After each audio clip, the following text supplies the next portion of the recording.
Welcome, everybody, and thank you for coming and tuning in to the Africa We Deserve. Today, we have a special guest with us, someone that I've known for such a long time and am in awe and honor to have to come to this video cast and talk to us about her work in Africa and the importance of maintaining and keeping strong families.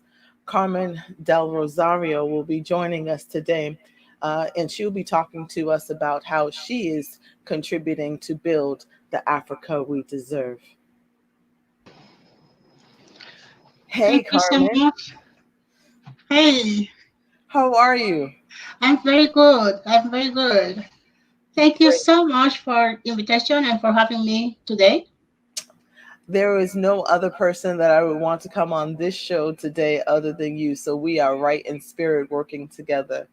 Thank So, you. Carmen, tell the audience, tell the people who are viewing about who you are, where do you come from, and the work that you are doing, your connection, particularly how are you connecting that to Africa? Wonderful. Thank you very much. Again, my name is Carmen del Rosario. I was born in the Dominican Republic and had been living in America since 1980, a very long time. My work in Boston, doing violence prevention, specifically violence against women and children, brought me to Africa. It's a very long history. I wish you can have like 3 months to talk about all of this in between. Yes. uh, but in 1990, I met for the first time. I met some people from Rwanda, and I was in Canada learning French, and I had the privilege to know these couple women, and we became very good friends. Wonderful. So, uh, in 1994, when the genocide in Rwanda started, we started connected, and there was some support that we provided to some people who were running for their life, and especially women and children. Yeah. The first time I went to Africa was in 1996. That was my first day, my first time.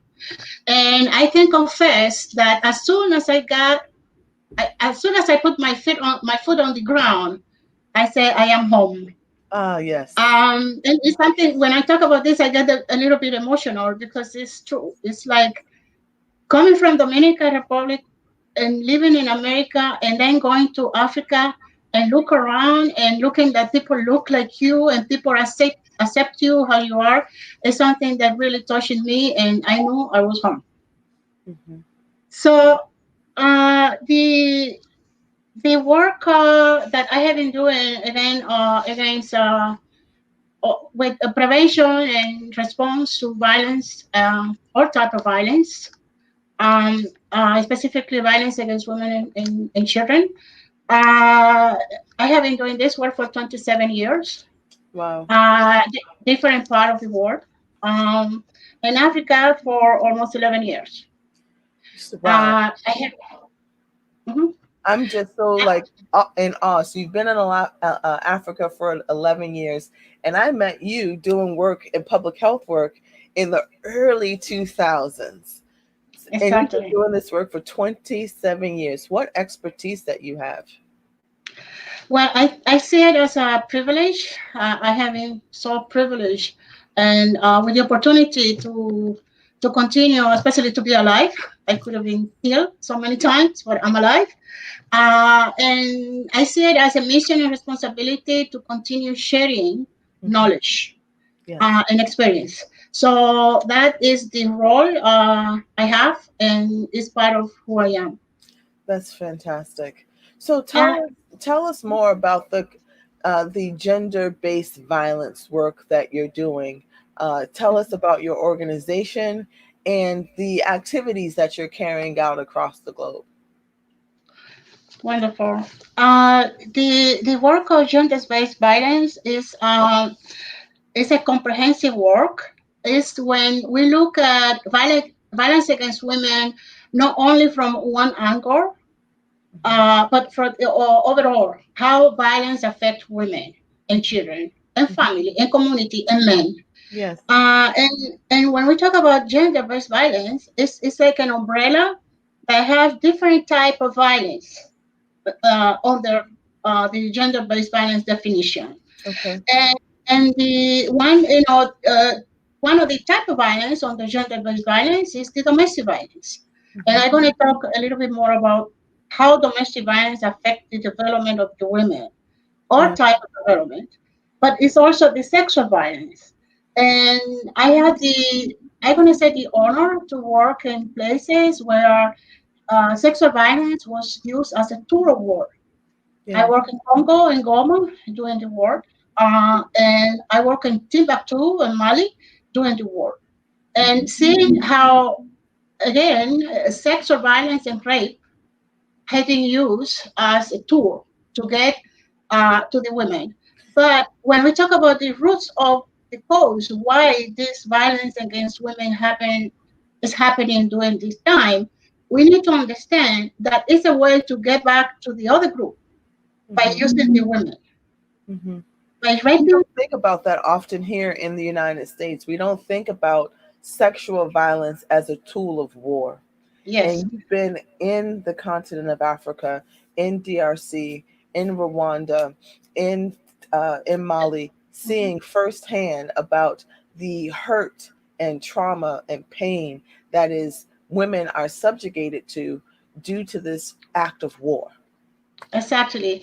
And one thing to understand is that uh, rape, HIV has been also used as a tool. I am in some part of the world where I have been doing this, or some part of Africa where I have been doing this work, I had the opportunity to talk to women Mhm. who were survivors, and where they brought men who they knew were infected with HIV, and they forced these men to rape these women just to kill them. But it's a different type of war, different It's a type of psychological war. exactly, because they stay alive, but they knew that they would die of HIV. Yeah. Uh, so when we Under look at torture. violence against women, we can no longer afford to look from one little window. Yes. We need to look the whole spectrum of this type of violence. But also, we need to know the root from where that's coming from. Talk about And that. we need to Talk about the root. understand. Exactly. We need to understand that the center of any type of violence is power and control. Hmm. Using violence as a again instrument to control, and that it comes from the micro level. Hmm. Country going to another country to control the country, using violence to control the country. But that goes down to the household. It does. So from colonialism, right, if we want to give it all the way back to a root, from Mhm. colonialism till now in 2020, hundreds of years, we have seen violence being used as a power and control mechanism. You have resources that I want, people are going in to get it, and in order to get those resources, individuals and communities and families and women and children are being hurt. Is that what I'm hearing you saying? Exactly, exactly. That's what it is. And we can continue to look at violence against women, and we can continue to support the victims and the survivors, but we also need to concentrate on analyzing and educating people and sharing knowledge about the roots. Hmm. And I'm going to talk today a lot about roots, because roots is where I am. We Yes. cannot continue. We cannot afford to continue being at the fruit. When we talk about poverty, gender violence, domestic violence, rape, all these things are fruits of the roots. Hmm. And Hmm. again, the roots are the way of thinking. The way of thinking that from generation to generation is having formed a way of behave. Hmm. And when we talk about behavior changing, which is lots of activity and resources talking and blah blah blah about behavior changing, We Mhm. cannot change behavior if we not change our mindset. So And see, our work need to be concentrated on changing our mindset. For example, I had so many people of my people saying I was born poor, so I'm gonna die poor. mhm. That's a mindset that was formed, established. Yeah, I And reject that notion. That doesn't have to be true. me too, no more. Yes. So that's my point that we need to continue working with people to help them to change the way they think about self and about other. Going back to the position of the women, when women are raped during the war and genocide, they are raped because again they want to get back to the contrary group. If you are different from a different political group or a different ethnic group, Sure. but also because of the position of the women in people's mind Hmm. before the war, how Yes. they see the role of women, how they see the role of girls. Hmm. For example, and interrupt me if you want because I Yeah, like to. no, I want you to finish your thought on that because it's so fascinating that often you have people at war, countries at war, and it is the most vulnerable populations, women and girls, who are Yes. being injured. And in order to birth and build the Africa we deserve and build the Mhm, nation and mhm. create unity, you need to have empowerments of women, empowerments of youth. And those are Exactly. the first people who are being targeted and harmed Mhm. during during conflict. Exactly. And something to remember is that when you support women, I mean, it's an old say, people say, but we need to really embrace this. When you help a woman, when you empower a woman, you are Mhm. empowering her family, you are Yeah. empowering the community and her country. And again, I can share at some point in some of these group that I do with men. I part of my organization has a component working with men as paddle. And one of the exercises that I did at some point was to ask the men for the name of the wife. What's the wife name? And the Hmm. guys paralyzed because they don't remember. Because women are called mama, the name of the husband or the children. So the identity, my point here, I bring in this up to talk about the identity of the woman. Hmm. Her name is part of her identity. Yeah. When people ask me who you are, I'm gonna say Carmen. I am Carmen. So these ladies, these women, they don't have this part of the identity because it have been taken away Wow. That's by so calling important. her somebody else, something else. We need to look at how violence in general, specifically violence against women and girls, paralyze and interrupt the function, the role, the development, all kind of development, physically, mentally, economically, of women. Absolutely. And we have been going long way. We have done a lot. Look at Mhm. us. We are openly talking about Yeah. this thing. There's lots But of movement. even though there's so many other women and girls that I know that they are paralyzed. They Yeah. don't have the privilege. They don't have the opportunity.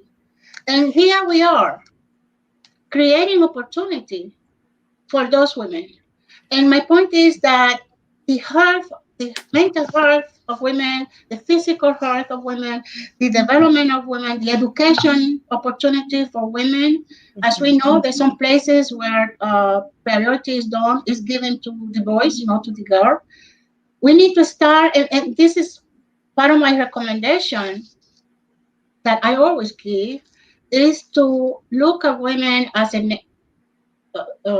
gonna say instrument, as a human being, as a human being. She's a human being, and Yes. she have rights. She has the rights to an education, to a life, to be healthy, to respect. She has the right to be respected. So, Carmen, what you're saying is so important. We're going to go to a short commercial break. And when we come back from that break, the conversation is going to focus on your organization, what you're doing on the ground, the support that you need from the diaspora, especially as a Dominican woman connecting herself to the continent. That within itself is a really big conversation that we need to come back and have about. So within 30 seconds, we'll be right back.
Thank you, everybody, for staying with us and tuning back into the Africa We Deserve. We have Carmen Del Rosario here having a conversation about gender based violence, the impact on family, community, and country, how it interferes and interrupts the building and establishment of the Africa that we deserve. I don't think anybody in our listening audience would disagree that it is super important that we figure out ways to strengthen and support the family. And Carmen, you're doing an amazing amount of work over 11 years in the field of intimate partner violence, gender based violence. As a woman of Spanish descent, coming into the continent, connecting to your Africanness, and providing the support necessary.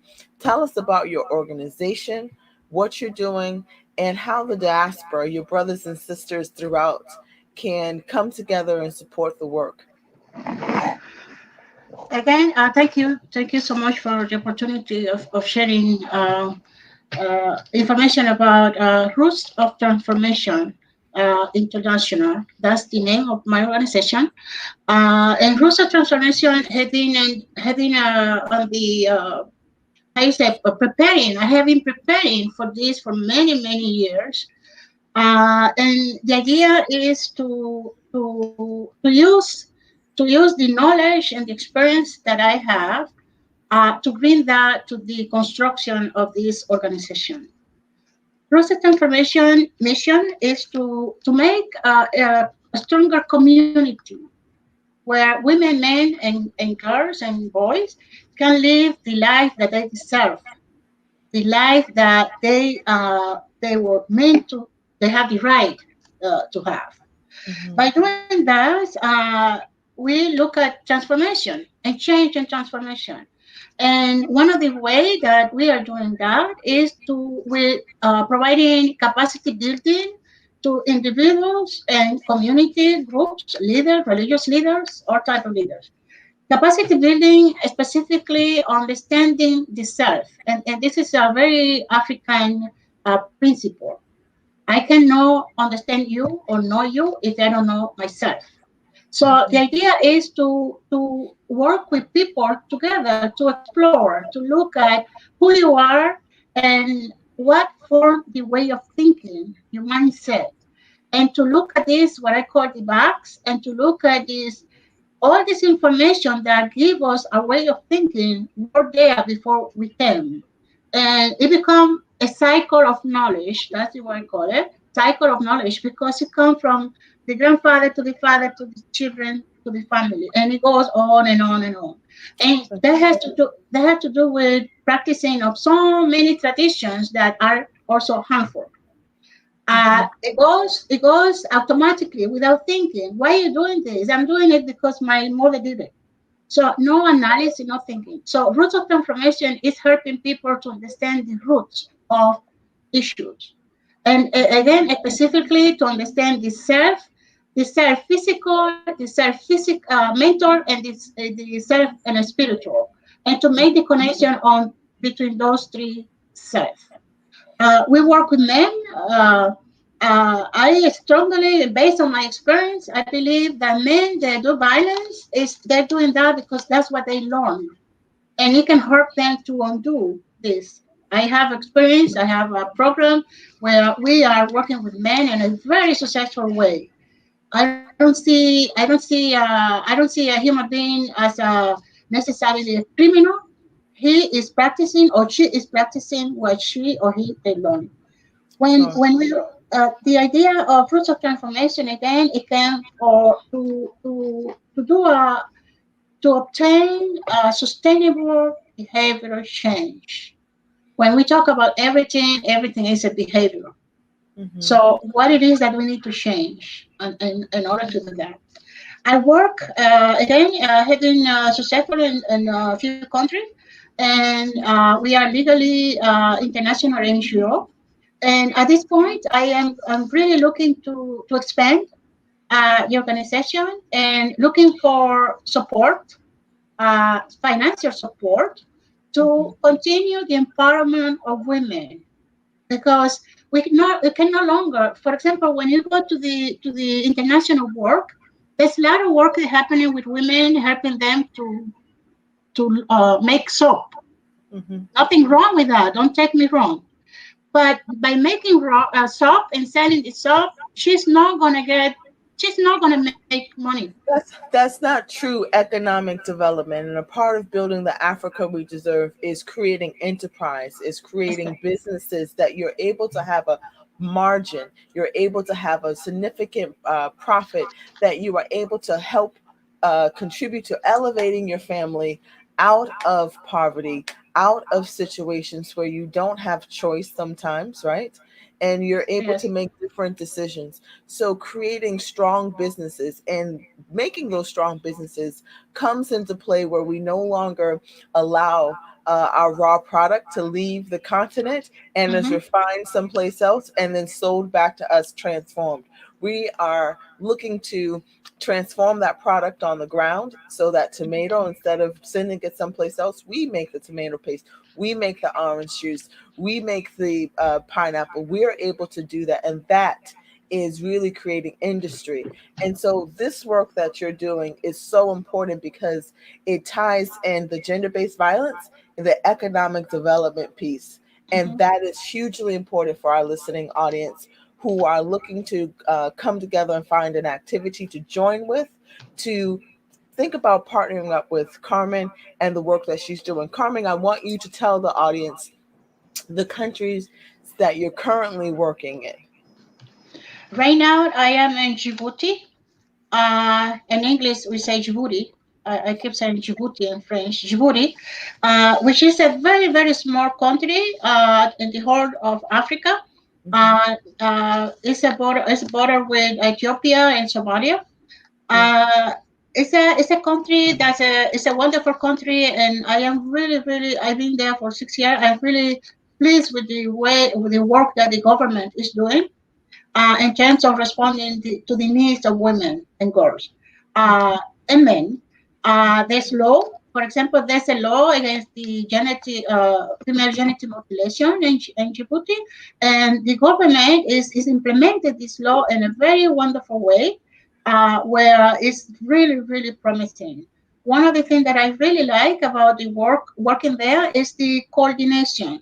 How all the Ministry of Health, Ministry of Justice, with some of the UN, international NGO, how we are all working together for the common ground, for the common, uh, A uh, common cause together. exactly, Yeah. and supporting women and men. The idea is not to separate women and men. It's the contrary. It's to make Absolutely. healthy family. Absolutely. And I think we in American society, I would just say the West in general, when we think about women empowerment, often I hear from my colleagues in the continent that means a separation of men and women. Women empowerment means feminism and not connected to, Uh, and that's just the opposite. It's about building and strengthening families because that's the only way that we build the Africa we deserve. exactly. I agree. So I part of my recommendation, and if I can add is to include women in everything we do. Include women, ask women for idea, and in terms of political things and business, include the women. Ask the women, ask your wife, ask your sister, ask them, what do you think about this? Because they probably have very good idea that could be used. And by doing that, by themselves, by doing that, you are also empowering her and them. So to invite women to meetings, to not to be there just as a decoration. And I have to share this because at some point, and that was actually here in America. I went to this big political meeting, and there was a group of men. And then one of the guys said to me, he made a big mistake because he said to me, "Oh, we need some women there to decorate." Huh. And and I look at him and I don't want to say it, but I really give him a training about what he was saying. Very So good. not inviting women to be decoration, not to have your wife just to be like the beautiful wife I have. No, she's a human being and she have values and she have identity and she deserves to be respected and to be included in Mhm. all type of development that we are doing. That is truly, I believe, how Africa operated prior to its interruption from colonialism. I believe Yes, truly in my spirit and soul that the new way that patriarchy is showing itself within the continent, where women are excluded, is the importation of something of a power and control dynamic. There's exactly. as we go throughout history, as we look at the current diaspora women like yourself who are moving and shaking and building the continent, we see that women are at the forefront. So, Carmen, I want you to. Often we hear in America and other places what's wrong with Africa. Uh, Tell us what is right with Africa. Mm. Well, I could start by saying Africa is a rich continent and it's rich in so many different levels. It's rich on culture, it's rich on everything. It's rich. And when we look at the consequence of colonialism, how devastating, how how they destroyed what they found. Hmm. But at the same time, I could say that there's opportunity. We already started seeing changes in development. We have presidents that were women, are women. We have Yes. prime ministers that are Oh, women. yes. We have exactly. We have powerful business women in Africa. So I think the idea is to work together with Africa and to stop looking at Africa down because I had the privilege to work with such a smart kids, young Hmm. boys, young girls. Not too long ago, one of the girls said, Madame Carmen, I want to be a pilot. So looking at children in Africa as what they have been portrayed, I have to look at it again. And again, we have to, the some development, especially, and we all have the responsibility to support and to share what we have.